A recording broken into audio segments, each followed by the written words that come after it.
What it is, folks, it's your homeboy First, back again with another episode of the realest, most entertaining show in the game. Put it on something. I got a special one for y'all today, y'all. Okay? This episode, the entire episode, is dedicated to Black women. You understand? In honor of what we see going on with the candidacy of Kamala Harris. I see a lot of stuff out there that I like. I see a lot of shit out here that I don't like. Okay. So this entire episode will be dedicated to the Black woman. Okay. And to kick this off, I got a brother with me. You see, the Black woman need to see two real men in this moment as well. Okay. And I got a real one here for y'all. Okay. I have a man who hails from Jacktown, Juice City, Jackson, Mississippi. I have a man who attended Seaway on that north side. You understand me? Callaway. Shout out to all the Chargers out there. I had a chance to work with some kings and queens at Callaway last year, okay? Shout out to all y'all, and I hope all of y'all pass your state test, you feel me? I have a man who attended the illustrious Jackson State University. You know him as one of the faces of Jackson State sports media. You've seen him on Tiger Talk. You've seen him on KC 1400 Media, okay? I consider him a Jackson State historian. So if there's anything historic that has happened at Jackson State University, this king right here knows all about it. I have Mr. Get Your Damn Tickets himself, King Zoe Phillips. What's going on, King? What it do, baby? Hey, man, I need to put you on a payroll and take you around with me so you can introduce me to everybody, dog. Hey, put it on something. Boy, I need that every day. Hey, you walking what up, man?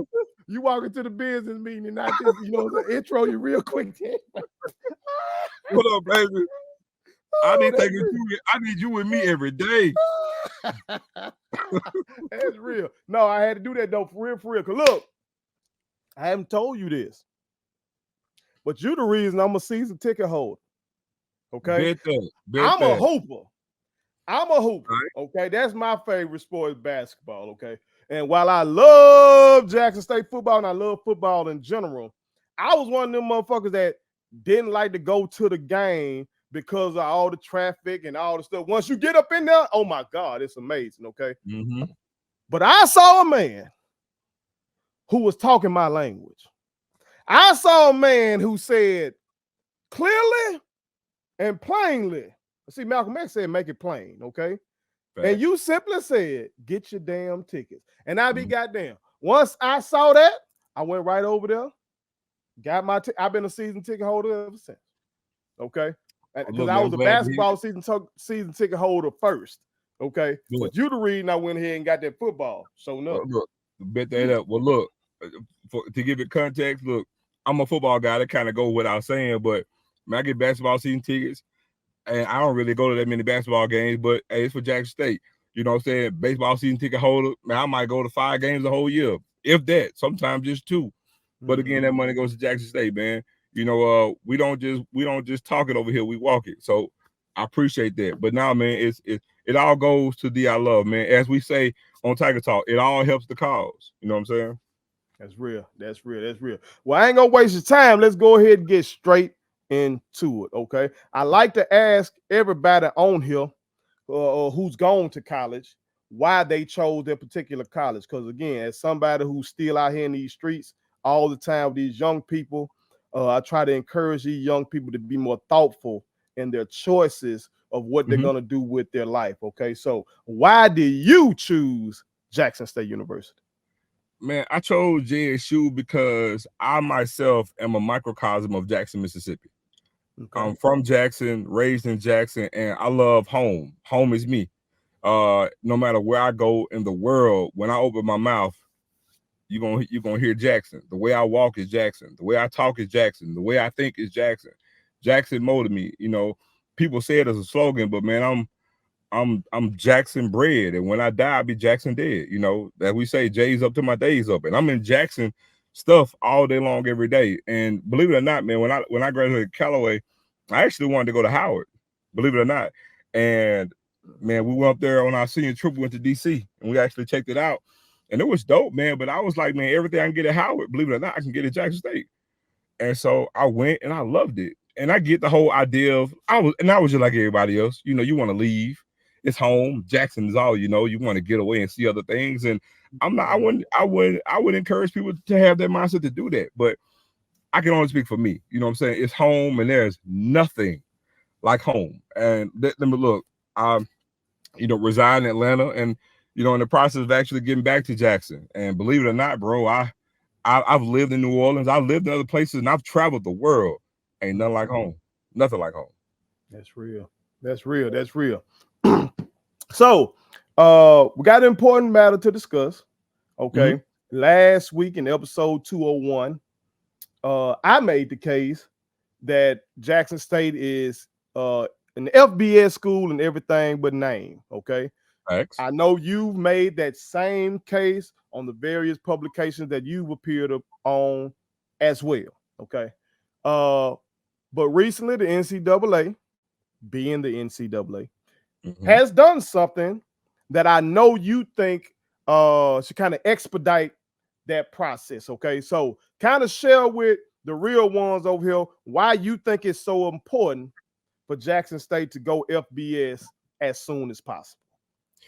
Well, the main core of the reason why I say anything, it comes to what we say as men. If you're a man, and let's just say you're mentoring or molding a young man into manhood, the one thing we tell every man, and I sometimes say, man, even when you're educating a young woman that's coming into adulthood, one thing we always tell them is what? Evolve or die. And so nothing from nothing leaves nothing. Well, you should always be striving for something. That goes for a person, but that also goes for an institution. You should always be trying to strive to elevate yourself to be the best version of itself.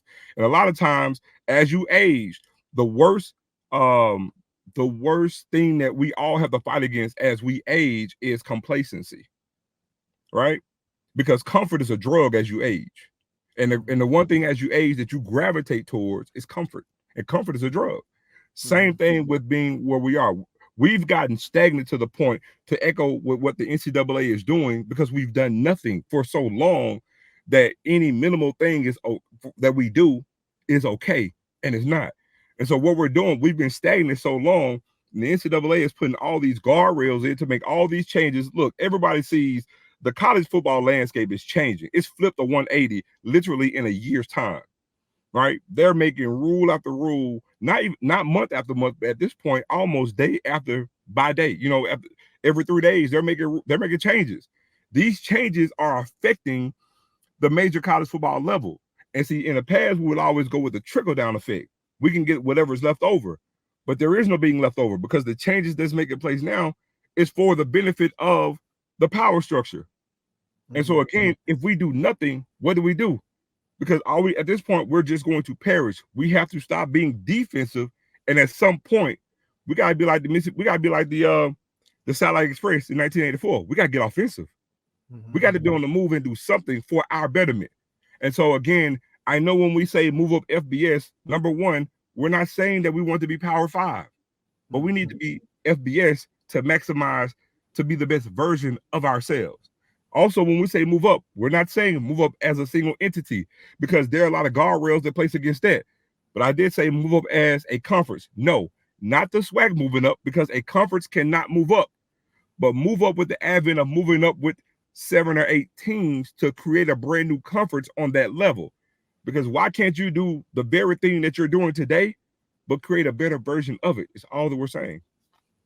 Now, for those who have not paid as close attention to what's been going on with the NCAA, can you share with them what specific rules they just dropped, maybe like last week or something like that? That would be deleterious to what we try and do.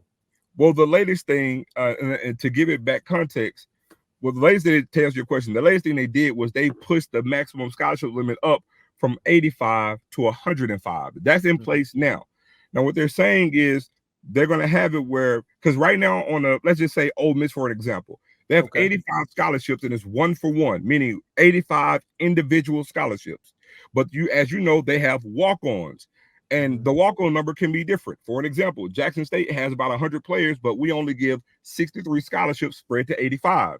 So you have 85 scholarships, and let's say they have 25 walk-ons. That's easily over 100 players. What they're going to do on the Power 5 level now is they're going to have 105 scholarships. They're going to, quote-unquote, eliminate walk-ons. But you can't eliminate walk-ons. That's a loophole in language because, first, walk-ons aren't on scholarship. They're regular students who pay their way. Also, you have tryouts.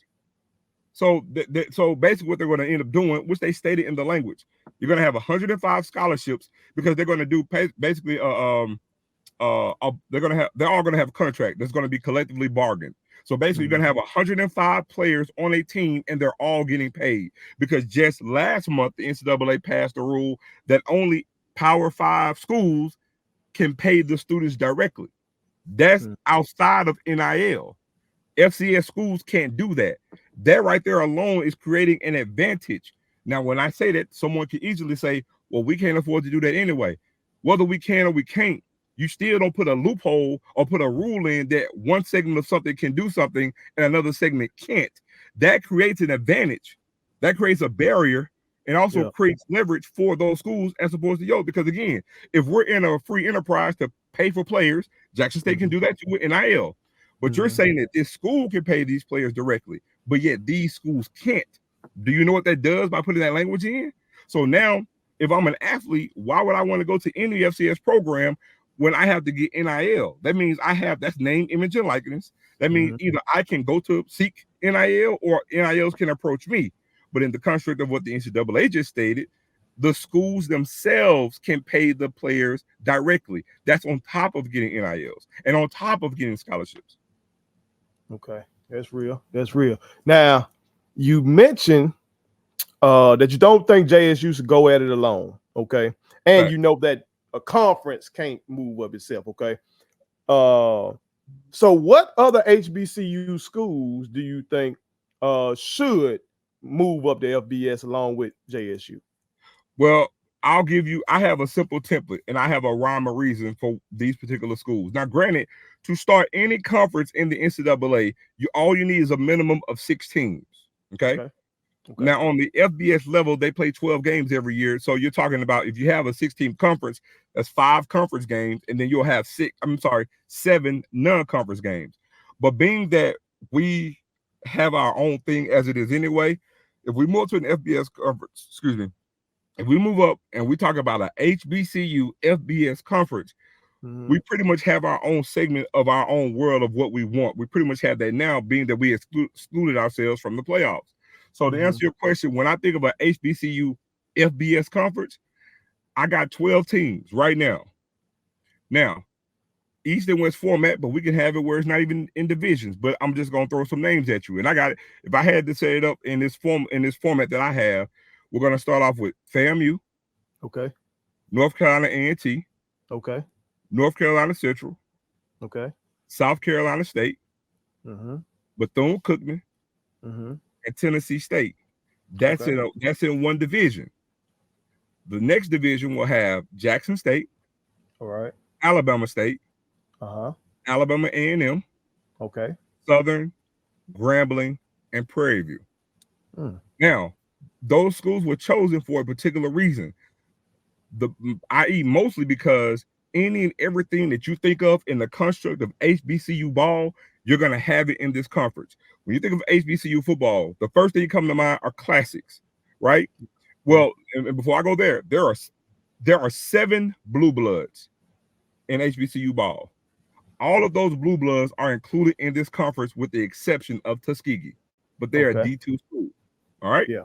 So now when you think of classics, all the major classics are in this conference. You have the Florida Classic. You have the Bayou Classic. You have the Magic City Classic. You have the State Fair Classic. You have the Aggie Eagle Classic. You have the Soul Bowl. And you got the Boombox Classic. All the major classics are in this conference, right? Now, these are 12 teams. So you go into the conference off the rip. You can set it where you want an 8-game conference schedule or a 9-game conference schedule. It's your world, but we're all playing each other. Also, for the people who say, what about travel? Well, if you look at how I got the divisions, basically, I got Jackson State, Alabama, A&M, Southern, Grambling, and Prairie View in the division. What does that sound like to you, my friend? The SWAC, as it is, as it's constructed. That's one division. In the east side, FAMU, A&T, Central, South Carolina State, Bethune-Cookman, and Tennessee State. That's your old MEAC. So nothing changes from a scheduling standpoint. That's the same layout that you got it right now. So I would ask everybody, if I can have you, every school, doing the very thing that you're doing right now today, but on the FBS level, how could anybody be against it? You're doing the same thing that you're doing now. You're having the same schedule. You're playing the same teams, except now your schedule's going to be better because we've weighed out the fillers, you know what I'm saying, of games that really aren't attractive. We removed those.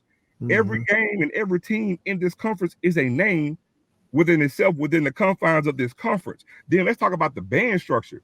Now you got all the best HBCU bands in this conference, HBCU culture. Also within this construct, you get the best of both worlds. You get a full HBCU schedule, 9 games, we'll say, plus a conference championship game. And as it stands right now, both the MEAC and the SWAC play for what? When you play to win your conference and you go to a bowl game, you do the same thing in the same construct. So again, if you could do the very thing that you're going to do right now in the year of our Lord 2024, if I told you you could do what you're doing now, but I'm going to put you on a bigger platform, give you access to more money, why wouldn't you do it? There's no reason not to do it. No reason I can think of not to do it. Okay.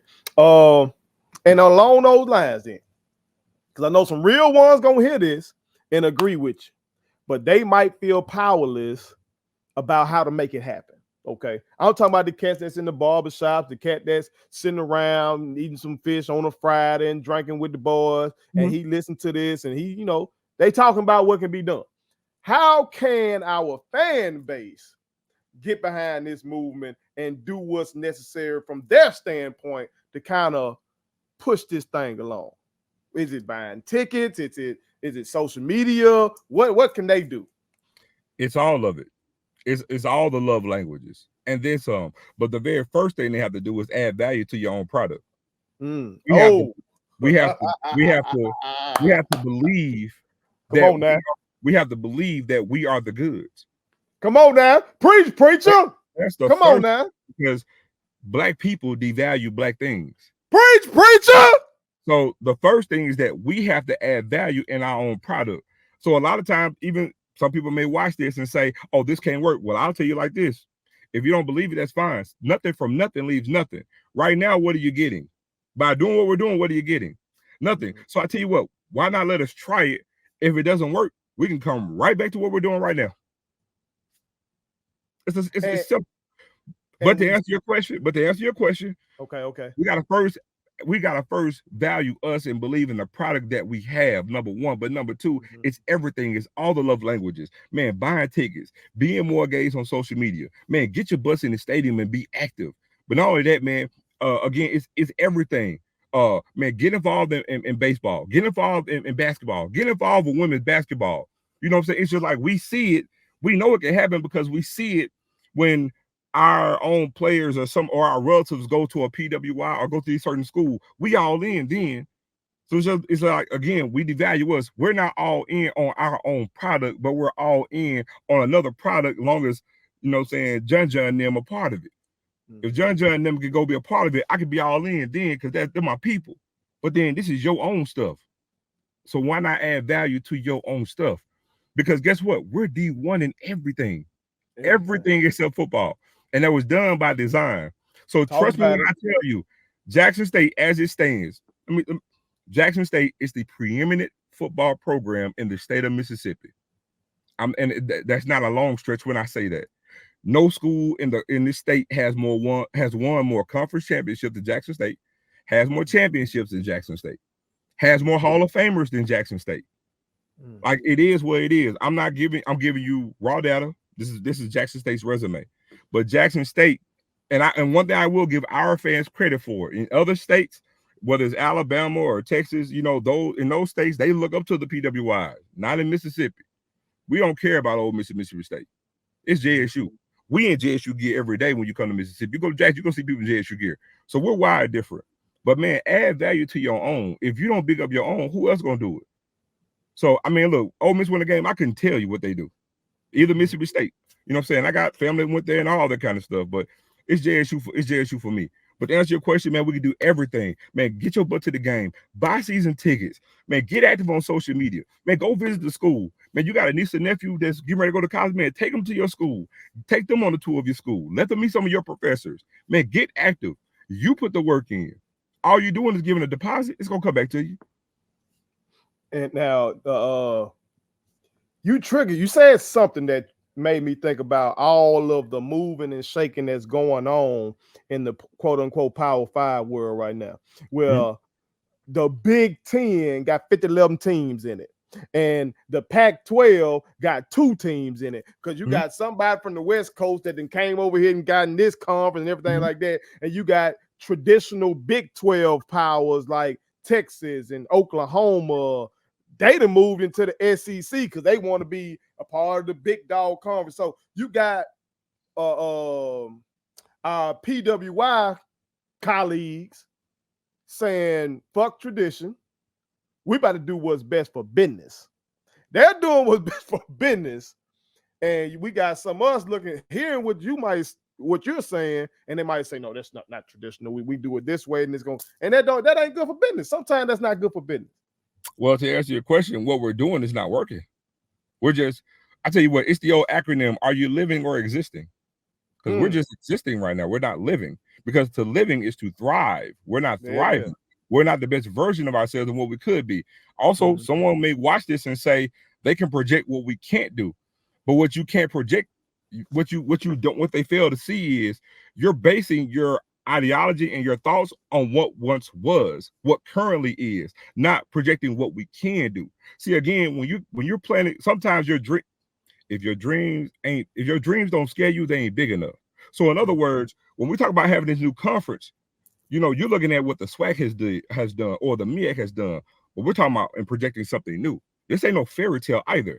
What was the name you had come up with? Because I don't think you dropped it. You told me off air, but what was the potential name? I just said the Heritage Conference. I just threw something in there because I hadn't thought of a conference name, right? I just said the Heritage Conference. But in the same construct, use what these Power 5, they give you a template. Why not use it? For example, they're going away from the status quo when you talk about commissioners, right? Why you can't go get a conference, you know what I'm saying? I gave the example like using like a Maverick Carter. And if you can't use him, reach out to him because he has relationships to someone who may have the brainchild to assist you in this plan of what you want. Because again, you can actually start this new conference, because when this conference gets started, it will literally be the IE of what everybody perceives to be HBCU football, even though there are other HBCU institutions. And again, you're talking about putting HBCU football on the mainstream of football. It's the perfect blend of both worlds, because we're not changing what we're doing. We're just elevating to put on a bigger platform. And by doing so, now you can have, give an example, the Heritage Sports Network, which is its own app and its own TV channel. You know what I'm saying? And yeah, you got to grassroots and build it up. But then also, what if you can have a TV deal off the rip from like an Amazon or an Ion or a new upstart? Because our conferences that we're in, they haven't done that just yet. See, it's untapped money that we hadn't gotten into. It's just like me saying, hey, man, I got access to get all these federal grants because the government is giving away money that goes unused every year. But somebody trying to tell me, oh, man, you can't get no grant, but there's millions of dollars of grants out there. I just got to go out there and do the work and get it. Same concept. So it's easy for somebody to tell you what you can't do because they're projecting their thoughts and their fears on you. Your thoughts of me ain't mine. You know what I'm saying? Again, that's just like to the next person or a naysayer. I say this a lot to most naysayers. To when we talk about this, I just say, you just see a canvas. It's just white to you. I see color. I'm gonna paint it. That's real. That's real, especially at this moment right now. Really, the last 4 years. I thought we were really in the midst of a black renaissance. As history teacher now. I think about the 1920s and the Harlem Renaissance. Yes, sir. Okay? So we're in the 2020s. So with the murder of George Floyd and the groundswell of support People forget they were the biggest protests in world history. Like around the world, people were coming out and saying Black Lives Matter, all the fake love that a lot of these places were showing us, businesses and stuff like that. It seems like we didn't capitalize on that moment. But now we see this black woman, Kamala Harris, and the groundswell with her candidacy. You see all them women, black women, get on a call and raise millions in a little bit of no time. Black men get on a call, raise millions. White women get on a call and raise. White men, the white dudes. They like. It seems like people just need something to galvanize them. Because just 2 weeks ago, the Democrats were they were crying and complaining about Joe Biden. Literally. Yep. You just switch from him to the vice president. Now they're galvanized. So this could be a galvanizing moment for HBCU football. Something to rally around, something to say, oh, okay, we're still doing the same thing. But if you take that FCS tag off and say FBS, oh, now, you know, a lot of people complain about us not being in the new college football game. That type of shit is eliminated. Yep. You in that, and that's free advertising for your school. When somebody go on that game and they can go play with that, that's advertising for your school. Okay. Yep. Kids are impressionable. Some kids go to school and they might not play sports. They might just major in finance, but they might come to your school because they like your damn colors on college football 25. What kids are impressionable. Well, to your point, I actually think in a strange way that if this happens, and let's say it happens, right? And I'm telling you, it's going to make news. It's going to make news. ESPN, everywhere, it will make news. And here's the thing: the moment that is announced, and it makes the news that it's going to make, I believe that can be a proverbial spark plug to your point that actually can tie in with what's going on grassroots wise within the country right now. When it comes to that, the fact that you do have the possibility of a black woman being president. Again, that's another spark added to it. And I'm telling you, because again, when you talk about this conference actually starting, when I say you get the best of both worlds, now you're still going to have access to elite talent now. Because here's the thing, as we know, every player can't go everywhere, even if they add the 20 additional scholarships. But don't tell me if we have an FBS conference that the MAC is a more of attractive conference to go to than Thank you. I was about to say that. Don't tell me that the Conference USA is a more attractive, because here's the thing, Eastern Michigan gets a lot of talent. You know, there are some teams in the Sun. Now, Sunbelt's a good football conference, but don't tell me Jackson State can't surpass ULM. There are schools, and there's no shot to them. You look, that's just real. No, that's just real. And I'm just giving the numbers. So don't tell me we still can have access to good talent, and probably as a whole entire conference, we really can have access to the talent. Because let me tell you, being that I'm connected to the program like I am, man, a lot of those players, even at those PWI, man, they love HBCUs. Let me go and pull the cat out the bag. A lot of those players, they love HBCUs, but it's financial common sense to do what they're doing. But I promise you, if I give an alleyway, because now it's not lesser than, because now you've removed that barrier. We're not FCS. We're the same thing on par with what they are. Because again, everybody can't go there. Even with 105 scholarships, everybody can't go to Alabama. Everybody can't go to the SEC. Everybody can't go to the Big Ten. And so, it might not work out in those places. We see with the transfer portal, you get there, this position coach and told you it was going to be this way. You got on campus, it was that way. All kind of shit can go on, man. And that's just real. And the transfer portal allows you to move around now when those things occur. And to your point, since you mentioned that, even with the advent of the 105 scholarships, some people may say, oh, well, we'll still get some players to trickle down to us. Yes, we will. But the difference is now, since the schools themselves can pay, most of those players that we will get, they will be for a 1-year rental, because the NCAA also instituted a rule earlier this year that players could transfer after every year now without having to sit out every year. So now you can literally have it. And we talked about this. You can have a high school recruit sign with Jackson State and literally transfer all 4 years. So now, and just so you know, it was last year's freshman class is going to be the last year's senior class. This year's senior class is the last class in college ball that you're going to have under the construct of being able to be at a school and graduate the way they did. Because now the percentages are going to be really low of when you sign a high school kid out of high school that's going to graduate from your school. Think about that, because they have the ability to transfer every year. So just think about that. So now let's say you have 25 sign, you sign 25 kids. Look at the numbers and the percentages of those kids that's going to graduate now, because they can transfer every year.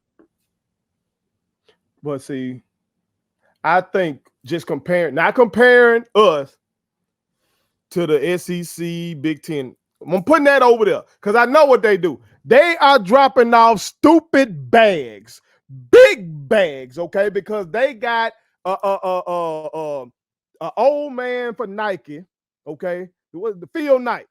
That report saying that he just finna go all in and get Ebo whatever they want because he wants a championship before he die, okay? You got that kind of stuff going on, okay? The leaders of these corporations. So I ain't talking about that.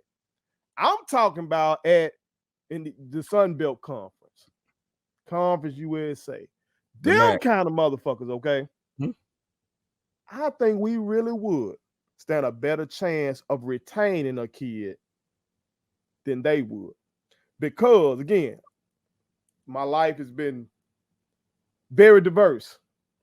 So being at Southern Miss and Jackson State, I can tell you I took 2 semesters worth of class at Jackson State to get my teacher's license. And them 2 semesters, I had 3 black male professors who left a mark on me so incredible, okay, in just 2 damn semesters. Meanwhile, I spent 4 years at Southern Miss and had 1 such professor in 4 years. So imagine now we get that athlete in to Jackson State and we learn from this grassroots fundraising that's going on with this Harris campaign. When I'm saying grassroots, y'all, this ain't LeBron just throwing in the money or Oprah or Tyler Perry throwing in the money. Hell, I gave $47 to the Harris campaign. 47 motherfucking dollars because I said she's gonna be the 47th president. Okay. People around the country are doing that. It does not take a lot when your numbers are a lot. So let's say we learn from that. So we got the money where we can be competitive with the Conference USA schools in terms of the NIL. They cannot touch us when it comes to culture. No, sir. When it comes to the professors who gonna wrap their arms around you because they are you. When it comes to the on-campus vibe, the little pop-ups and shit that go on at Jackson State, where Kirk Franklin might come through this bitch, y'all singing melodies from heaven on the spot. That ain't happening at Southern Miss and ULM. That ain't happening, okay? Do I have to mention the bands? I don't have to mention the bands. I don't think I have to mention the band. All that stuff can help you retain a kid who, if he's at one of those institutions, he finna hit the transfer portal as soon as the motherfucker to show him a $5,000 more, he gone. Well, to answer your point though, and what you gave, because I always use this analogy when I talk about HBCUs. HBCUs are almost like a mirage for Black people. And what I mean by that is just visualize a mirage, a safe haven, because it's a mirage of real society. Because think about it, you're at a Black oasis, so to speak. And so you're not, and so at that Black oasis, you're not dealing with some of the realities of the world. You know what I'm saying? For those who live on campus, you know what I'm saying? Because you're not really watch this. You're not really dealing with racism for the most part because you're in a Black oasis. You know, so you're not dealing with redlining. You're in this Black oasis. All the ills that we deal with as Black people, you're shielded from that for those 4 years. You see what I'm saying? In this mirage or this oasis, nurturing you, making you the best version of yourself to release you out into that jungle where you don't have to deal with those ills that you were shielded from for those 4 years. And so when you're and also to your point, when you are from a part of the country where you don't really, when you haven't really gone to a mostly Black school, you know what I'm saying, and then you get around that energy, it does suck you in. Like I said, we have a lot of players who weren't familiar with HBCUs, and man, they come to Jackson because let me just tell the world too, man, a lot of players when they come to Jackson State, man, they love it. Like even some of the players, trust me, that's gone on to Colorado, they still come back to Jackson. You saw Shedeur Sanders saying it was a family vibe in Jackson. I'm telling you, heard him say that. And they've been back Some of the players from Colorado have been back. They love it more than once. They love Jackson. They love the vibe. And again, that goes back to what I was telling you, man. It's an oasis. It's a mirage. Yeah. But you don't get that every place, but you get that at HBCUs. You know what I'm saying? And to Yeah, your point, that's one thing that helps us because you don't get that there. You're not loved on there. You know what I'm saying? You're just a number because of how huge it is. And I'm not trying to paint this picture as if HBCUs are just so tiny. Some are, some aren't. You know what I'm saying? But you're loved on, you're nurtured, you're cared for, and that resonates. Yeah, that's real. Again, when I used to walk on campus at at Southern Miss, I'm seeing some of these buildings named after folks that hate me. Mm-hmm. Now, one building named after Clyde Kennard, who the state of Mississippi jammed him up on a bullshit charge of stealing some chicken feed. And he went to put him in parchment until he got so sick, then finally they let him out when it was too late and he died. One of the buildings named after him after all that. Mm-hmm. But some of these other buildings, folks whose life work was to keep people like me out. And you go on Jackson State campus, I go in the education building, this named after a black person who is great. All these places, and the stuff street. like that. The street, when you turn on the street, J.R. Lynch Street. I mean, that's the opposite. Yeah. So just little stuff like that. I remember I walked in the bathroom at Southern Miss. I'm a scholar. Okay, so I'm in the library handling business. I walk in the stall and they got all niggas go home on the bathroom stall. Wow. Hard ER too. So this ain't like you gonna be in the bathroom at Jack State maybe and somebody say this for all my niggas or something. No, this says all NIGGERS go home. Man, that fucked me up. I needed that because I grew up in this all black neighborhood. I had never experienced nothing like that. You know what I'm talking about? I went to St. Joe, well, that's upper middle class white folk. Mm-hmm. I ain't never experienced nothing like that because that's out, that ain't. Some of them held those views. I see now because Facebook, boy, folks will put some shit on Facebook now. Yes, sir. But at that time, that's outside of the norm to show that. Southern Miss was.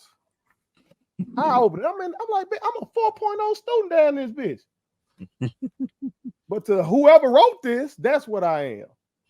So, like you're saying, some of these kids, these athletes come in there, they won't have to deal with that. They don't have to deal with that kind of stuff. But now, once their career is over, of course, like you're saying, they're going to have to deal with it in the real world. But at least for that time, you loved on, kind of like that show, I think they canceled it now. The All-American spinoff where they did the college version of it. Yes, yeah. It's kind of like that, you know what I'm saying? Or everybody know about A Different World now. That's the absolute classic one. But I totally agree with you, King. I think it's only right. I think it's only intelligent for our institutions to make this damn move. And I think we'll have instantly more juice than a conference like Conference USA. And the thing too that I want to, I hope, I actually hope, this reaches as many people as possible. But the main thing, and I told you like what Pac said, years ago, I may not be the person that's going to change the world, but I'll be, but I'll cause the person who's going to change the world. I'll put a spark in them. So I hope that this conversation puts a spark in one of the ADs or one of the presidents or somebody that can give this to an AD or to one of the presidents. Because again, I always say nothing from nothing leaves nothing. And we're just existing right now. We're not thriving. You know what I'm saying? I could even say that Jackson State, as great as it is, it's still present day. It's not the best version of itself. Mm-hmm. And again, we always tell our students to strive and be the best students you could be. Why settle for a 3.5 when you should be getting a 4.0? You know what I'm saying? We should always strive for greatness and be better. Well, I urge those sentiments to the institutions themselves and to the sports programs themselves. Why settle for what we're doing? And when I say settle, I'm saying because we're not maximizing our potential.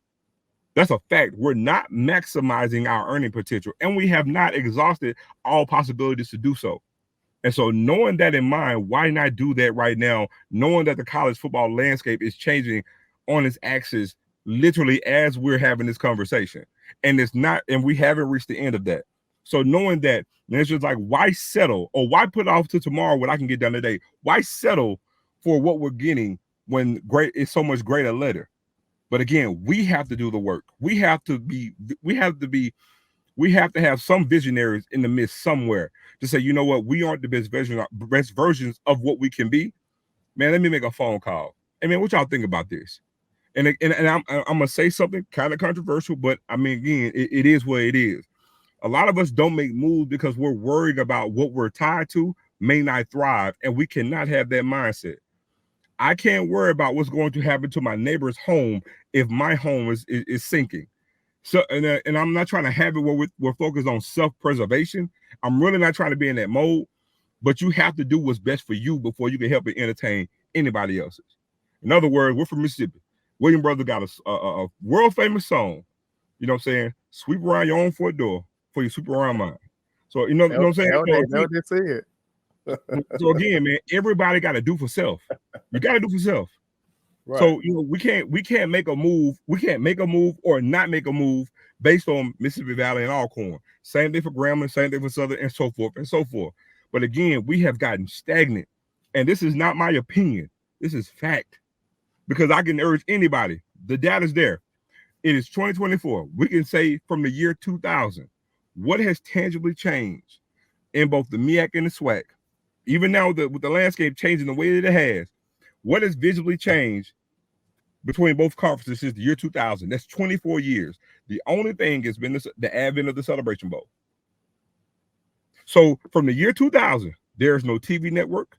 Well, they have the SWAC Sports Network, but it's just like, you know, we broadcast games on YouTube, but we haven't started a television channel.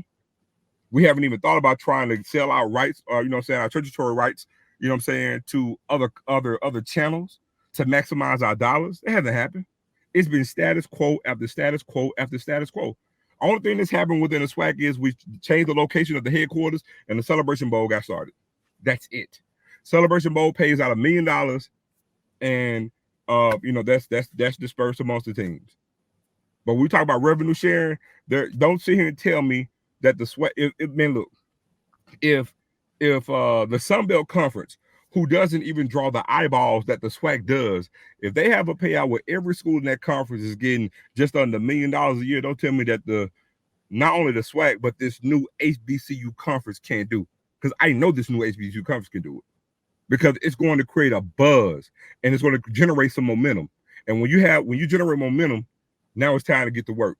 Now it's time to put these other keys in place so we can maximize our revenue. That's real shit. Real shit. Well, I can't let you get off of here without getting your opinion on this preseason HBCU ranking.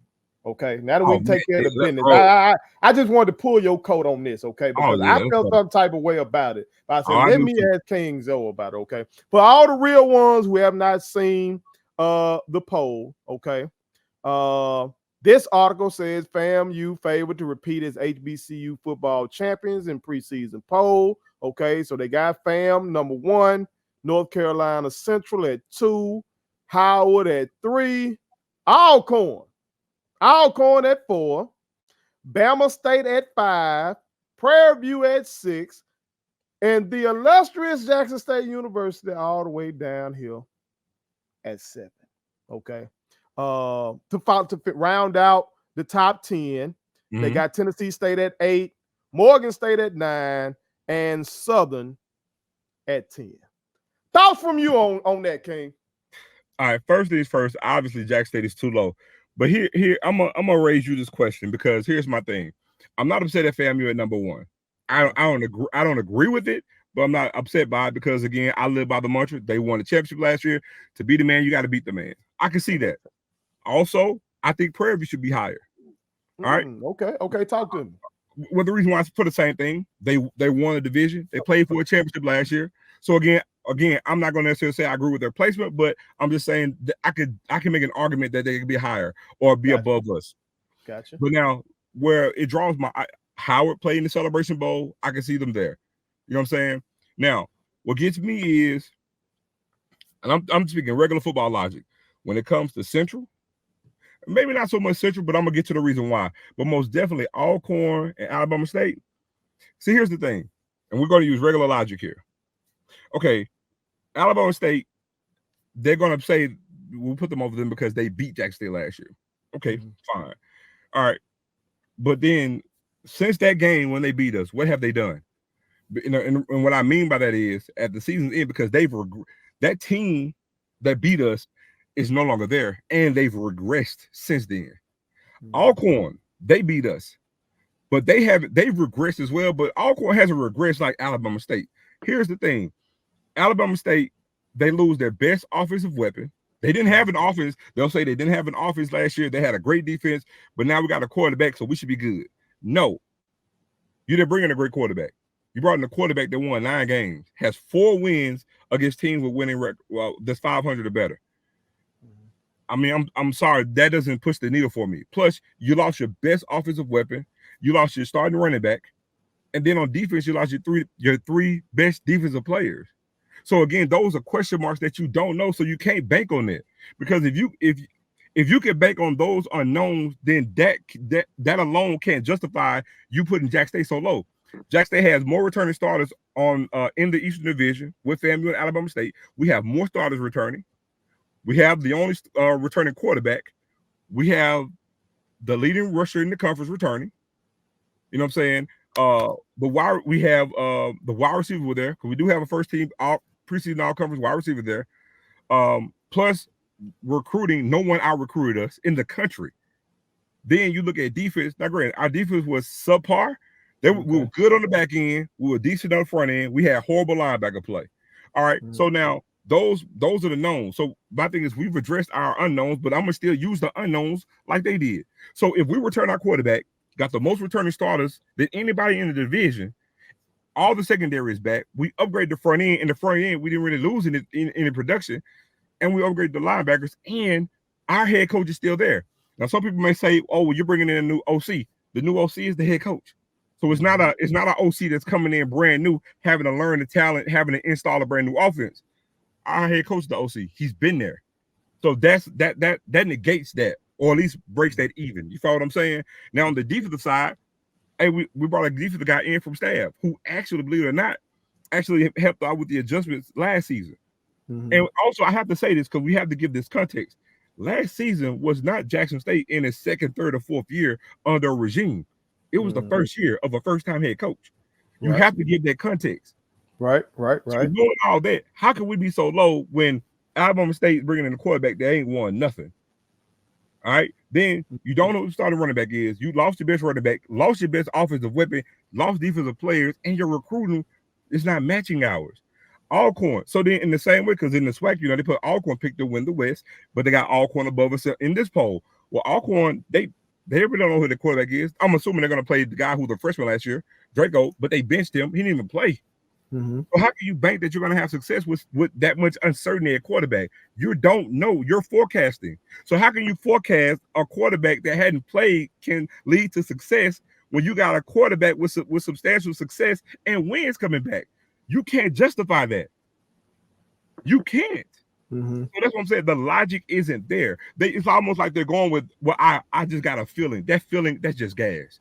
That's not logical thinking. That's not logical thinking. And I mean this from the bottom of my heart. You could take the Jackson State off of me. I'm using logistics. Again, FAMU can be ranked number 1. I can make an argument because they were the champions. I can put Prairie View up there. I can put Central up there. But even Central's bringing in a brand new quarterback. But placing Alabama State in Alcorn, that logically just doesn't make sense. So if you would ask me, I would have if you want to have FAMU, Prairie View, Central, I would have Jackson State 4th, and that's fine. Okay. Jackson State should not in a top 10. No way Jackson State should drop below. They should not drop below. They should be 5 or higher. They should not drop below 5 under anybody's top 10. I can make an argument that we should be 3rd. I'm not gonna put us 1. That's fine, but we should not be where we are. 7. Hell no. Well, y'all young kings, y'all know what y'all got to do. Okay. Y'all got to go out there and prove everybody wrong. This ought to be right there in everybody's locker Put it right there in their locker. So when they walk in there and they smelling themselves, they feel like, oh, we just had a good day on the weights. We had a good day in practice. You come back to their locker room and you see that shit right there and you humble yourself. And you say, damn, I got more work to do because these folks they playing with us. Mm-hmm. They playing with us. And we got to go out there on the field and prove them wrong, okay? But can't let you get out of here, King, without making you put it on something, okay? Yeah.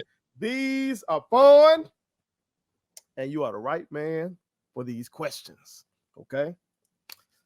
On the first one, I need you to lean into your role as a historian of Jackson State football, okay? And I need you to give me your all-time JSU fantasy football team, okay? See, I'm a guy who's won 3 fantasy football championships, okay? So I'm well-versed in fantasy football, but for all the real ones who might not be, okay, this is what I need from King Zoe, okay? I need a quarterback, and this is a traditional fantasy football league format. I know some of y'all get crazy with y'all formats out there, okay? But I need a quarterback, it's all time again, 2 running backs, 2 wide receivers, a tight end. Now, I do give you a flex position. So, in that flex position, that could be another running back, another wide receiver, or a tight end, whatever you want to do. Okay. I need a defense / special team. So, whatever year. So, you going 80, whatever, 90, whatever. Okay. I got that already. And I need a kicker. Okay. And when you put this team together, you're going to say, this team right here going to win me my HBCU fantasy league, okay? Hold on. Is it just HBCU or Jackson State? No, this is just Jackson State. But like, if we were putting this against, let's say, other HBCUs. Yeah. And you put together this team and you know, okay, they finna do numbers. I'm finna win this league. All right. So who you going with first at QB? All right, now QB is gonna be tough, and I'm gonna tell you who I'm going with, but I'm gonna tell you who I'm choosing between. Now, my all-time favorite Jackson State quarterback is Shannon Boyd. Okay. No mistake, because he got 4 of them things. All right. Now, my quarterback is gonna be Robert Kent. Okay. Now I'm choosing. Now I'm gonna tell you, I'm choosing between Kent and Sean Gregory. All right. But we just going with the team raw talent. I'm going with Superman Kent, man. So I got you. Robert Kent at quarterback. Bet. Give me your first running back. Sweetness. No question, right? No question. Look, all right. Look, that's why I'm a Bears fan now. Sweetness. We're going to talk about that. We're going to talk about that momentarily, real one. All right. Give me your other running back. Now, this is when it gets tough for me. All right. Jackson State has a long history of running backs, man. And man, I could go from Big Country, Destry Wright, Carlos Knight, William Arnold, Carl Blue. Running backs go on and on. But since I got Sweetness there already, man, it's gonna be a monster backfield. I'm gonna go with Destry Wright. All right. Sweetness and Destry Wright and Robert Kent. Oh Lord. All right, let's get to your first wide out. First wide out goes without saying. I'm going Jughead, man. Jimmy Smith. All right, bet that. Shout out to the Hall of Famer. We claiming that. Who you got your second wide out? My second wide out, I'm going to mix y'all up on this one. I'm going to go with Sylvester Morris, but it's a reason for that because I'm going to shock y'all with my flex. One of the favorites. I'm going with Sylvester Morris. No, you know what? Scratch that. Because he gonna watch this. Scratch that. Okay. Scratch that. I don't care what nobody say. This is my guy. I'm going with the current season leader in receptions, Coach T.C. Taylor. That's what I'm going. He gonna see this too. All right. You go with Coach Taylor. If y'all don't know about T.C. Taylor, go watch them clips. Oh yeah. Oh, yeah. Historic for more than just coaching, y'all. More than just coaching. All right, give me your tight end, okay? Because this is a publication that shows love to the tight end position, okay? So give me your tight end. Tight end, I'm going Renty Rollins.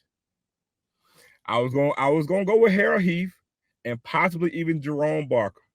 Harold Heath, Cantonian. Shout out to the King from But Canton. man, let me tell you. But go check Renty Rollins. Go look at the numbers and look what he did in big games. Man, he did not drop balls, dog. Put up numbers too. Those Casey Terrios tight end, by the way, for people for reference. Mm-hmm. Shout out to King Casey, my boy. Okay. All right. Now we get into your flex position. And this is that choice that wins or loses a lot of fantasy championships. Okay. Well, guess what? I'm finna say something controversial, but if you look at it, this was gonna put me over the top. I'm going with Agent 00 Soul. Harold Jackson is my flex. All right. The original deep threat. Go check them numbers. Go check them NFL numbers. All right. I got you now. We know defense wins championships. Okay. So this is another one of those decisions that can make or break a fantasy football team as well. I know firsthand. Okay. Now, remember now you are including special teams. So, like if this this punt unit, this kick return unit, all that kind of stuff. Okay. We putting that together. What year? Easy. Give it to me. 1987. 1987. Gotcha. And the kicker was automatic Ike Iozzi. So you know you're kicking that thing. His name was Automatic Ike. Automatic Ike. All right, so let's look back at this list now. Okay, and all y'all real ones out there, I want y'all to evaluate King's old list. Okay, because I think these other schools, they would be rough. It would be tough on them now to put together a team like this to put up the numbers. All right. So at QB, he got Robert Kent. Running back, Sweetness. Running back, Mr. Wright himself. Wide receiver, Jimmy Smith. Wide receiver, the coach, T.C. Taylor. Tight end, King Rollins. Flex, Harold Jackson. He going with the 1987 JSU defense / special team, and he going with kicker, Automatic Ike. Okay. Now, if y'all real ones can put a better team together, y'all need to let us know. Okay. But that's what King Zoe got. All right. I got another one for you. Going back to your roots in Jew City at your beloved Callaway High School. Oh, yes, sir. All right. Over the last 20 years, Callaway has really been one of them ones in terms of legendary sports figures. Okay. One in basketball, one in football. It just so happens that they both share the same first name. Okay. But I want to know whose career would you take? And when I say career, I'm talking all the way from high school through what they've been able to do in the professional ranks. Because one of these individuals was more of an icon for his high school stuff. Yeah. This other individual has turned out to have more success in the pros. Okay. Yeah. I think all the real ones from Jew City down with Callaway know who I'm talking about. Okay. So whose career would you choose between basketball star Malik Newman and football star Malik Heath? Man, you're going to know why I'm saying this. It's going to pain me to say this. But I'm going to say Malik Heath. It's going to pain me to say it. Yeah, go, Pack, go. Go, Pack, go. It's gonna pay me to say it, but Malik Heath. But I'm gonna tell you why though. You can come on over here to the Packers if you want to. No. Look, I'm gonna tell you why though. Malik Newman had the type of high school career that's really you don't see too often in the state of Mississippi. And we've had, as you know, in Jackson, we've had some great ones. And look, man, my best friend is TJ Phillips. So, you know, I've you know, being from Jackson and you know, growing up with Jerry Nichols and, you know what I'm saying, I was at the Dream game when Murrah played Lawrence County, you know what I'm saying? And, man, being at all those practices, being at all of them games, I mean, I seen Steve Galloway in high school, you know what I'm saying? I remember seeing Lindsey Hunter in high school, Ryan Loftus. I mean, it go Othello. Average 20-20, you know what I'm saying? On and on. So what Malik did in high school was amazing, right? And even Monte, you know. But and it's not to diminish that in high school, but Malik Heath had a great high school career as well. He didn't get the, and I have to put in context the sport itself, because though basketball is a team game, you're more susceptible to have singular success because you don't have on the jersey and the helmet and everything, so you can be highlighted more. Malik Heath plays football and he plays a dependent position at receiver. But he had a great high school career, put up numbers, got the scholarship that he went to. But now in college, he really didn't have the success. And Malik didn't either. Malik had the pinnacle of that one game in Kansas in the NCAA tournament. But even then, it didn't transition to the NBA for him because he never made the NBA and he's still not there. Well, I think he signed a two-way deal at one point. I think at some point in time. And he got on the G League. He was in the G League for a minute, signed a two-way deal. But Malik Heath, for all the work that he's done, man, he set himself up well to get to the NFL, and he played substantially a lot last season. So much for big things for him next year. Yeah, and they're projecting big things for him, and he got the goods, you know what I'm saying? But he didn't have the team success, you know what I'm saying, in that type of thing. So that's why I say, but what he's projected to do for his pro career, I think that would supersede what Malik Newman did for his high school career. That boy Malik got to get a 30 for 30 though, man. That shit. I saw it in person. I had to coach against him 2 times. Okay. And those games, man, standing room only. This was some the game then started at 7:30. Folks at our door at 4:00. Okay. But look, I can tell you, look, I would tell anybody, man, go to Monte's 9th grade year. Oh, now look. I remember that era too. I remember going over there to see him play, and you couldn't park nowhere near the school. Okay, but you had to park somewhere way down, and they weren't even having the games at Lanier. They had it somewhere else for that, man. But look, let me tell you, I would tell them I lived it, man. I remember, like, because Coach Bill was at Blackburn, for those who don't know, and Jerry was at Blackburn with Coach Phillips, and they both left together to go to Lanier. I remember all this, man. So let me tell you something. All the people remember what it was like when Othello Harrington was at Murrah, bro. Had Ronnie, man, that team was loaded. Those games. Oh my God, bro. So again, we're gonna have to talk this JPS basketball one day. I think you might be a historian of that too. I lived it. JPS basketball is something in and of itself. I think it's, for some reason, a lot of these kids ending up over there at Raymond right now, and it's kind of been diluted. But I think whatever coach or a handful of coaches can get that thing back jumping like it was when you had Phillips and Riley and your guy up there at Callaway, like it just, and then us up here in Canton, because when any of them schools come up here to Canton, I walk right down the street. That's what Canton High used to be, and it'll be crazy. I remember Alonzo Lane at Canton, and even before him, Baby Shaq, and even before him, like I'm telling you, Baby Shaq, baby. Look, I lived it, bro. But again, to your point, yeah, what Malik did was special. You talking about 4 championships, and then watch this, he leave, then you get Deshaun Ruffin. And he just so happens he's at Jackson State, but Monte was the big same thing. Yeah, and Monte was the same thing. Except like, look, I tell everybody. Hold on, let me tell you a little story. I know it's not Jackson State, but since you mentioned it. Man, I went to a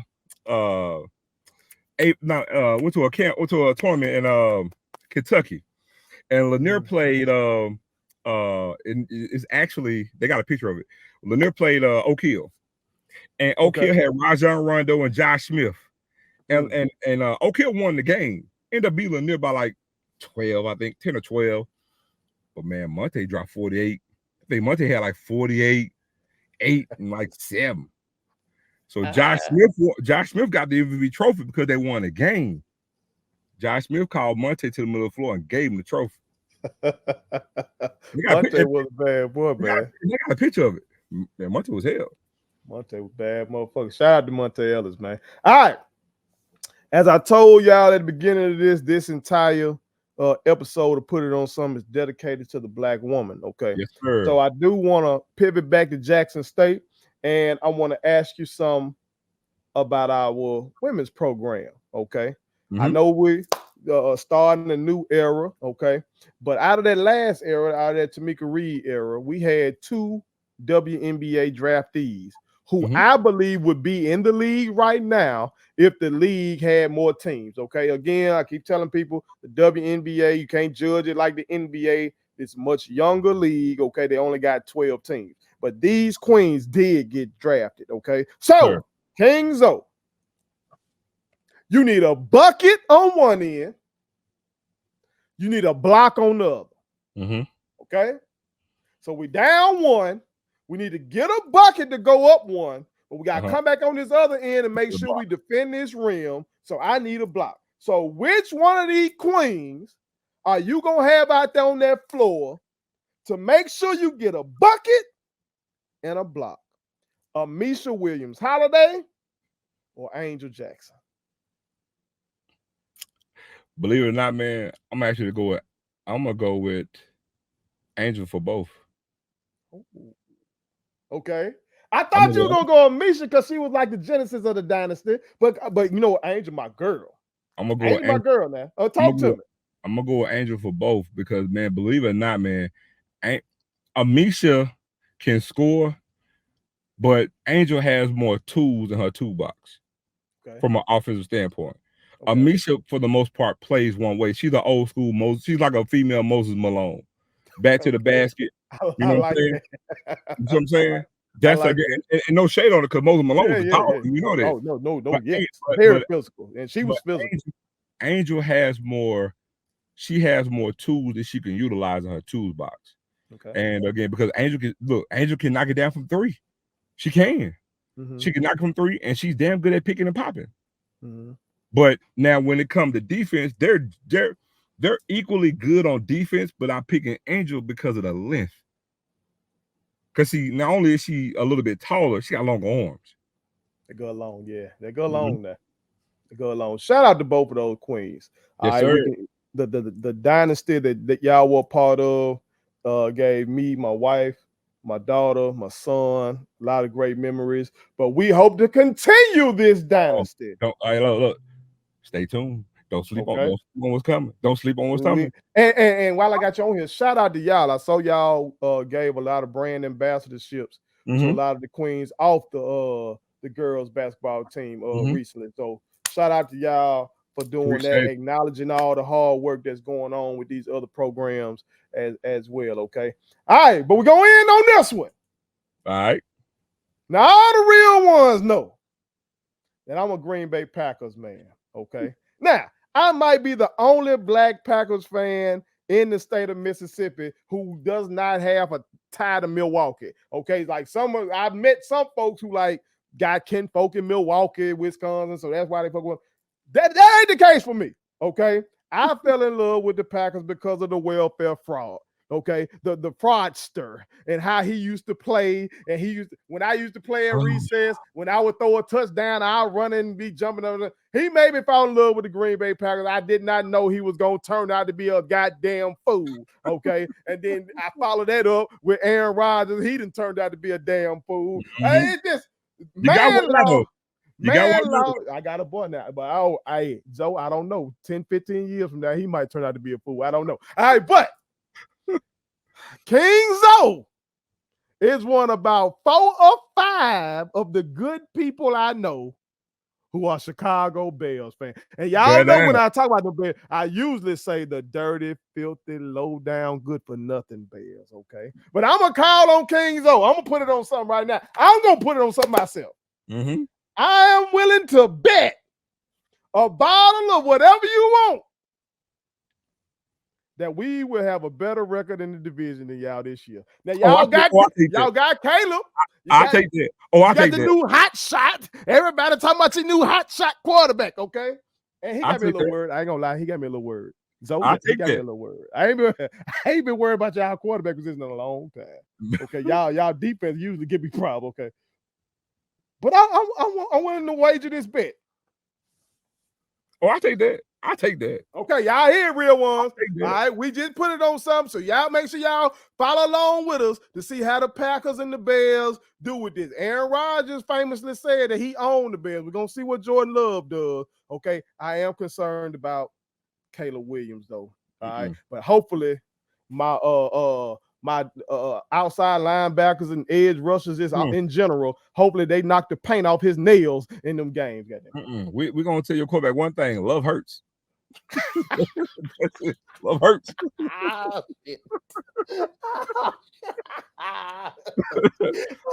Well, man, this has been dope. Make sure you plug your socials, man, and anything else that you need the real ones to know about, dog. Appreciate it, man. Look, man, you can check me out with KC 1400, man, on Monday, Wednesdays, and Fridays. And you can also check me out with Tiger Talk TV. We just rebranded, man. We put a lot of content out, getting ready for the season. We just got back from Swipe Media Day, so you can actually go check that footage, man. And man, just me, man, just Zoe Phillips on IG and Twitter and Facebook, man. Just as simple as Zoe Phillips, bro. But man, look, appreciate you for having me on, man. I already told you I was a fan. I rock with you from day. I'm one of your real day ones. You know what I'm saying? And man, keep doing what you're doing. You're doing the thing. You're doing viral a couple times. But if they watching it, Tim Jacobs, JoJo, I need y'all to come on back, baby. Hey, he said, "Come to work, Joe and T. Come to work." Appreciate you, dog. Real talk. Yeah, man. Please subscribe to my daddy's YouTube channel because the more subscribers he gets, the more attractive he looks to sponsors. The more attractive he looks to sponsors, the more money he can make. And the more money he can make, the more money he can spend on me.